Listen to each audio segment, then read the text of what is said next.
¿Qué tal? Nosotros somos alumnos de la Universidad Politécnica de San Luis Potosí, de la materia mecánica de fluidos.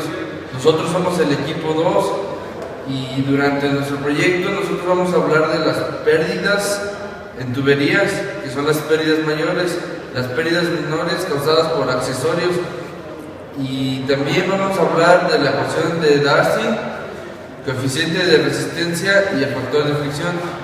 Vamos a examinar las tuberías y hablar de los accesorios que son codos, válvulas. Yo voy a hablar sobre las pérdidas mayores. De la ecuación general de la energía observamos el término HL, que se define como la pérdida en un sistema. La pérdida de energía se compone por la fricción que genera la tubería y el flujo que pasa por ella. Otro componente de la pérdida de energía es la carga de velocidad del flujo en la tubería, y esta es proporcional a la fricción y a la relación de la longitud de la tubería y el diámetro interior de la misma. Esto se representa como la ecuación de Darcy, donde H subíndice L es igual a F por L sobre D por carga de velocidad, donde HL es la pérdida de energía debido a la fricción, F es el factor de fricción, L la longitud de la tubería, D el diámetro interior de la tubería y V la velocidad promedio del flujo. Bueno, yo les voy a hablar sobre las pérdidas menores. Las pérdidas menores las obtenemos con la ecuación de Darcy, solamente que ahora en otros términos. Nos quedaría de la siguiente manera: HL es igual a K, que es el coeficiente de resistencia, por la carga de velocidad. El coeficiente de resistencia lo obtenemos multiplicando el factor de fricción en la zona totalmente turbulenta, a diferencia de la ecuación de Darcy, donde lo multiplicábamos por el factor de fricción solamente. Ahora será el factor de fricción en la zona totalmente turbulenta, y este va multiplicado por la longitud equivalente entre el diámetro. La longitud equivalente hace referencia a las pérdidas que tienes en un accesorio. Si en vez de accesorio tuviera cierto número de longitud de tubería. No es común que te den la longitud equivalente, sino que ya te dan el resultado entre la relación de la longitud equivalente entre el diámetro. Un ejemplo de esto puede ser un codo estándar a 90 grados. El codo estándar, su valor de coeficiente de resistencia es 30 por el factor de fricción en la zona totalmente turbulenta. Y el factor de fricción en la zona totalmente turbulenta lo obtenemos por medio de tablas, solamente teniendo en base el diámetro nominal de la tubería. Bueno, como les comentaba, vamos a obtener el factor de fricción en la zona totalmente turbulenta, basándonos en el tamaño nominal de la tubería. Es decir, si tenemos una válvula conectada a una tubería de 1,5 pulgadas, la válvula también tendrá el mismo diámetro nominal de la tubería. Entonces, si queremos obtener el factor de fricción en la zona totalmente turbulenta de una válvula que está conectada a una tubería de 1,5 pulgadas, nos vamos aquí a la tabla y podemos ver que su valor es 0.021. Este valor es adimensional, y también podemos ver los demás valores y su relación que tienen que tiene la tubería con el factor de fricción. Ahora vamos a ver las pérdidas en la salida. Tenemos que las pérdidas en la salida se generan cuando el fluido va de una tubería a un tanque, y esta pérdida se genera porque lleva el fluido a una velocidad en la tubería y pasa al tanque a tener una velocidad casi despreciable. Entonces el autor nos dice que para calcular esta nueva pérdida vamos a tener la siguiente ecuación de Darcy con un coeficiente de resistencia de 1. Esto sin importar el tamaño de la salida y sin importar la forma geométrica que ésta tenga. El valor siempre va a ser 1, y por lo tanto el valor de HL nos va a quedar que es igual a la carga de velocidad, y ya que el coeficiente de resistencia, perdón, va a ser igual a 1. Esto va a ser siempre. Ahora vamos a tener las pérdidas en la entrada. Estas pérdidas se conocen como un caso especial de contracción, debido a que se pasa de tener el fluido en un tanque con una velocidad despreciable a una tubería. Entonces, obviamente este se va a contraer y va a tener el coeficiente de resistencia en base a la forma geométrica que tenga la entrada. Ahorita más adelante vamos a ver unas imágenes de los diferentes tipos de entradas y junto con su coeficiente de resistencia. Cabe señalar que ya teniendo el coeficiente de resistencia ya no es necesario multiplicarlo por el factor de fricción en una zona totalmente turbulenta, ya que este ya lo ha hecho. Bueno, vamos a pasar a ver las imágenes. Y por ejemplo, aquí tenemos una tubería que se proyecta hacia adentro del tanque, y como pueden ver, aquí hace estas curvas, lo que hace que se genere más pérdida de energía. Entonces, para cuando tengamos un tipo de entrada como este, vamos a tener que utilizar un coeficiente de resistencia igual a 1. Ahora tenemos una entrada con bordes afilados, y esto reduce las curvas que les señalaba en la parte superior, y vamos a tener un coeficiente de resistencia de la mitad del anterior, que sería K es igual a 0.5. Bueno, ahora tenemos una entrada chaflanada, y esta va a utilizar su coeficiente de resistencia de 0.25. ¿A qué se refiere con achaflanada? Se refiere a estas partes que hacen que el fluido tenga una menor curva, que esta curva se le llama vena contracta, y es lo que, como les comentaba, hace perder más energía. Entonces, como se puede ver, el flujo ya no es tan turbulento, ya empieza a ser un poco más laminar. Y por último tendremos una entrada redondeada. Esta entrada redondeada, como se puede ver aquí en la imagen, va a tener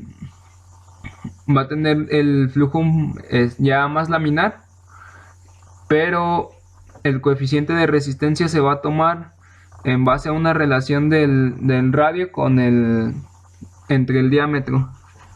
El radio se refiere a esta zona de aquí, que entre más grande sea el radio, por lo tanto su proporción del radio entre el diámetro va a ir creciendo, y entre más vaya creciendo, se va a poder utilizar un coeficiente de resistencia menor, ya que entre más grande sea este radio, imaginemos que aquí hay un círculo, y entre más grande sea el radio de aquí, el flujo va a tender a ser más laminar. Entonces, cuando ya tengamos una relación mayor a 0.15, vamos a utilizar un coeficiente de resistencia de 0.4. Este ya no va a cambiar. Ahora vamos a ver lo que son las válvulas. Tenemos lo que es la válvula de globo. Aquí se muestra cómo está compuesta interiormente y cómo la vemos físicamente nosotros. Este va a tener un coeficiente de resistencia de 340 por el factor de fricción en la zona totalmente turbulenta. Como ya les comentaba, este lo vamos a obtener en base al diámetro nominal de la tubería. Bueno, ahora vamos a ver un pequeño video de cómo funcionan las válvulas de globo.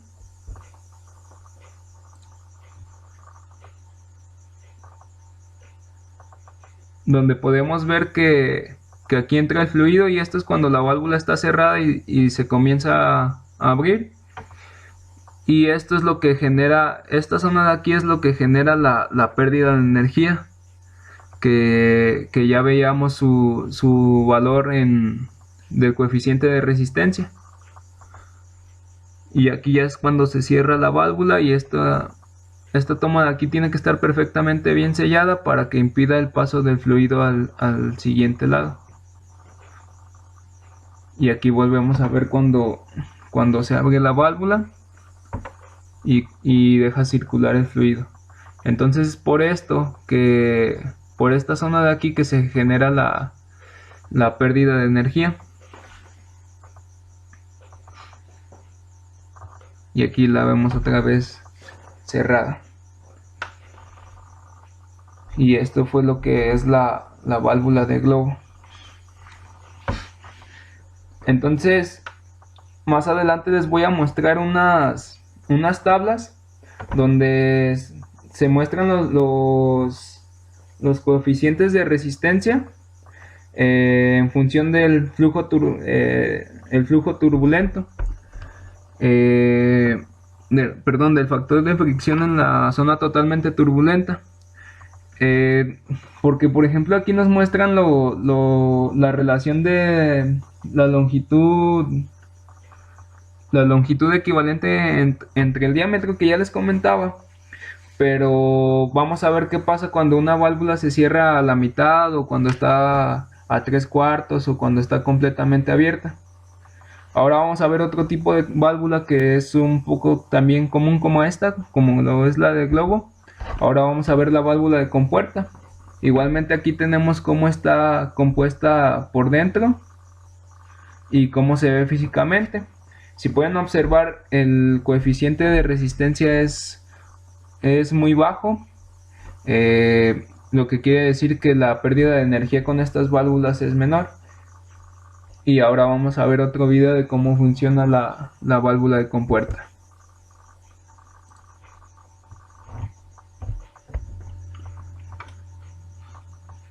Bueno, esto es lo que es la compuerta. Y entonces cuando nosotros vamos girando la perilla de la válvula, hacemos que esa compuerta se eleve, y cuando la giramos en el sentido contrario es cuando hacemos que esta compuerta se cierre. Aquí vemos cómo llega el fluido. Igualmente esta compuerta debe de estar perfectamente bien sellada para que no permita nada de fugas hacia el otro lado. Y aquí vemos ya cuando vuelve a cerrar la compuerta.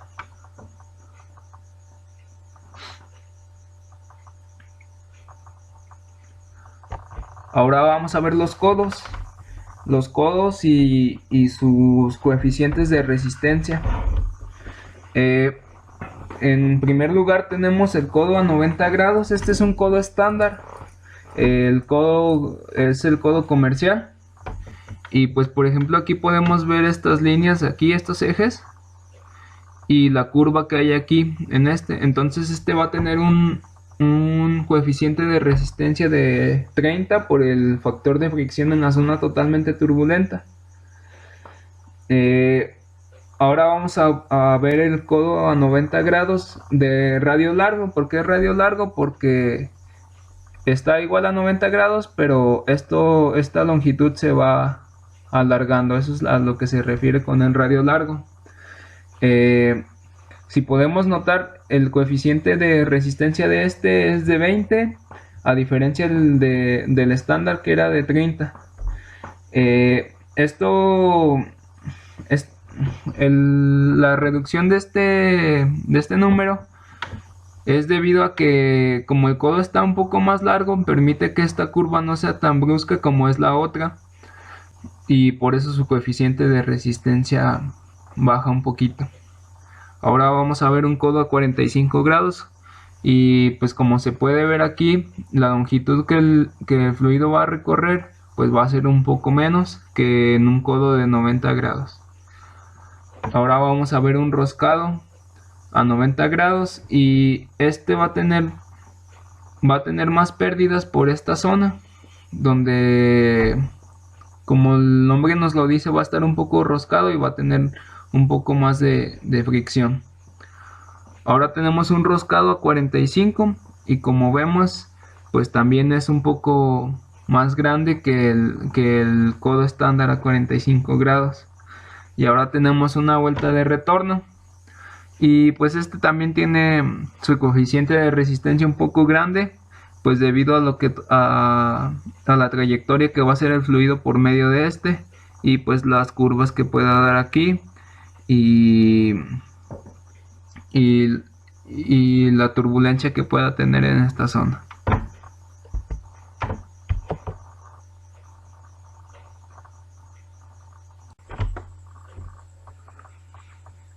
Bueno, también una válvula que se me había olvidado comentarles es la válvula tipo pie o check. Estas válvulas pues generalmente se utilizan en las cisternas o aljiber. Estas van hasta el fondo del aljiber y por debajo de la tubería que va antes de una bomba, que se conoce como línea de succión. Estas válvulas llevan un filtro aquí en la parte de abajo que evita que pasen impurezas con el agua, solo permite pasar el fluido. Pues por lo general se utiliza agua, ya que el funcionamiento de estas válvulas es que cuando el fluido pasa hacia arriba, levanta este sello y entonces el fluido empieza a circular por estas áreas que le estoy marcando con el cursor. Cuando la bomba deja de succionar, la válvula, el mismo peso del agua hace que este sello quede perfectamente aquí y no permite que el agua que está en la línea de succión regrese. ¿Esto para qué? Pues debido a que las bombas centrífugas no pueden jalar aire, ya que se llegarían a dañar si lo intentan. La tubería siempre debe estar conteniendo agua. Entonces estas válvulas evitan que el agua regrese a la cisterna. Entonces la tubería siempre va a tener líquido, y así cuando se ponga a funcionar nuevamente la bomba, pues la bomba ya va a estar cargada. No se va a necesitar que la purguen, como se conoce, que no es otra cosa que introducirle agua a la línea de succión. Y pues para esto nos sirven este tipo de válvulas. Les comentaba que por lo general se utilizan con agua, debido a que si introducimos otro material, pues otro fluido, perdón, más viscoso, pues nos hará no va a permitir que la válvula selle perfectamente aquí. Entonces por eso se utiliza agua o líquidos no muy viscosos. Bueno, ahora vamos a ver la tabla. La tabla que les comentaba, donde nos dan el tipo de accesorio, y también vamos a tener la longitud equivalente entre el diámetro. Pues por ejemplo aquí tenemos una válvula de globo abierta por completo, y su coeficiente de resistencia pues será 340 por el factor de fricción. Y como les comentaba, si está abierta a 3/4, abierta a la mitad, abierta a 1/4, pues los coeficientes de fricción irán cambiando. Pues como se observa, entre más cerrada esté, el coeficiente de fricción va a ir aumentando. Aquí tenemos válvulas, codos. Hay que tener mucho cuidado con los codos, ya que como los vimos hay diferentes tipos. Por ejemplo, aquí tenemos un codo de radio largo, codo roscado. Si el codo no dice nada, pues generalmente es un codo estándar. Y pues aquí tenemos todos estos valores. Ahora vamos a hablar de los sistemas de tuberías en serie, que es el tema que sigue de las pérdidas. Y bueno, un sistema de tubería en serie pues es un sistema real, donde el fluido contiene varias pérdidas menores, así como la pérdida de fricción que se genera por la tubería, conforme ocurre el movimiento de un punto a otro. Bueno, también vamos a ver cómo se analizan los sistemas de tubería. Y bueno, los sistemas de tuberías en serie, lo que los identifica es que el flujo siempre es el mismo. No importa en qué punto lo estés analizando, el flujo siempre va a ser el mismo, ya que también existen los sistemas de tuberías en paralelo. Y pues en estos sistemas, como el fluido se va a repartir, asimismo también se va a repetir el flujo. Entonces estos sistemas de tubería en serie, su flujo siempre va a ser igual. Y ahorita solo vamos a abarcar lo que es el sistema de tubería en serie clase 1. Y bueno, este se define por completo el tamaño de las tuberías, los tipos de pérdidas menores presentes, el flujo volumétrico del fluido. ¿Esto qué quiere decir? Que cuando nos enfrentamos a un tipo de serie clase 1, por lo general nos van a dar estos datos, que es el flujo volumétrico, los tipos de pérdidas menores y los tamaños de tuberías, ya que en otras clases nos van a pedir determinar ya sea el flujo o el diámetro, según la clase que sea. Bueno, cuando nos enfrentamos a uno de estos, también lo podemos reconocer porque nos van a pedir la diferencia de presión, o nos van a pedir calcular el flujo, nos van a pedir calcular las elevaciones. Y como ya les decía, pues nos dan el flujo volumétrico o otros ciertos datos, como lo son el diámetro o las pérdidas menores. Y bueno, ahora vamos a analizar un sistema de clase 1. Y bueno,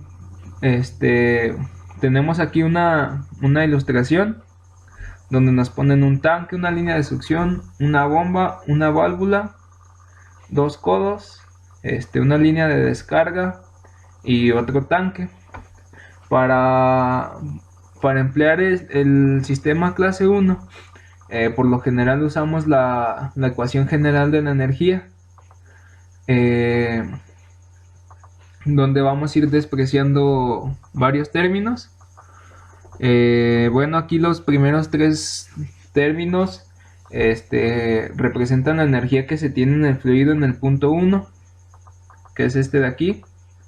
Se puede llamar punto 1, punto A, como ustedes gusten. Los otros 3 términos de este lado van a representar los puntos de energía que tenemos en este lado. HA va a representar la energía que la bomba agrega al sistema, y HL las pérdidas de energía que se tienen, ya sea por la fricción o por las tuberías o por los accesorios, perdón, como lo estuvimos viendo. Bueno, para el clase 1, vamos a sacar los factores que influyen a la pérdida y los vamos a sumar. Bueno, tenemos que las pérdidas de energía, pues primero que nada tenemos una pérdida de energía en la entrada, que sería esta parte de aquí, una pérdida por fricción en la línea de succión, que sería esta otra de aquí, la pérdida de energía que se genera por la válvula, la pérdida de energía que se genera por los dos codos, aquí los tenemos los dos, la pérdida de energía que se genera en la línea de descarga y la pérdida que se genera en la salida.